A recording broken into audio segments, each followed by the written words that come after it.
Bonsoir Bruno Retailleau. Bonsoir David Doucan. Alors vous avez, la semaine dernière, en fin de semaine dernière, déposé une proposition de loi pour interdire les listes communautaristes aux élections en France. Bruno Retailleau, sur quel fondement juridique et constitutionnel repose votre proposition de loi ? Sur deux principes constitutionnels.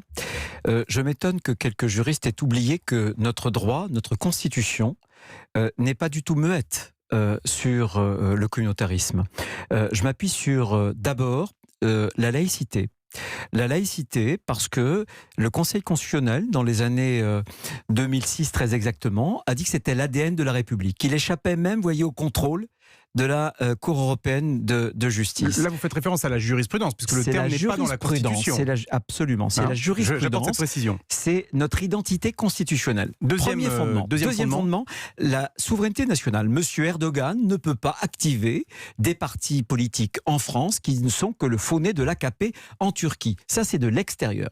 Mais la souveraineté nationale, l'article 3, l'article 4, nous apprend qu'il s'agit en fait de privilégier, non pas tout le peuple de France, français, mais une section du peuple, notamment à raison d'appartenance ethnique ou religieuse. Dans ces conditions, Bruno Retailleau, ce principe de souveraineté, qui est le fondement de votre proposition de loi, est-ce que Jean-Guy Talamoni, indépendantiste corse, va pouvoir continuer à se présenter aux élections ? Il peut, puisque la Constitution reconnaît d'abord, il ne menace pas la laïcité.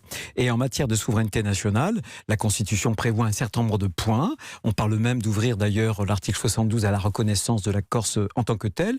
Là où M. Talamoni pourrait être répréhensible si, d'un point de vue national, il ne s'adressait qu'à une partie du peuple français. Alors un autre exemple, le Parti breton, par exemple. Je suis allé sur leur site internet tout à l'heure.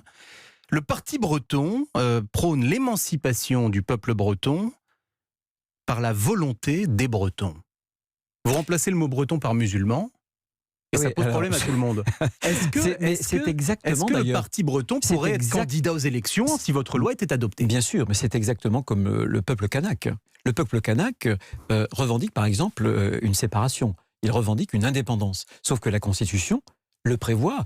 Donc, on n'a pas de problème juridique constitutionnel. Il y a une différence pour vous. Bien sûr qu'il y a une différence. Entre les revendications et les Bretons ne menacent pas, les Bretons ne menacent pas non plus la laïcité française. Donc, je crois que ce qui est important, le communautarisme, je peux en donner une définition, c'est le fait de privilégier, en réalité, une catégorie de Français à raison de l'origine ethnique et, moi j'ai dit, laïque, c'est-à-dire religieuse.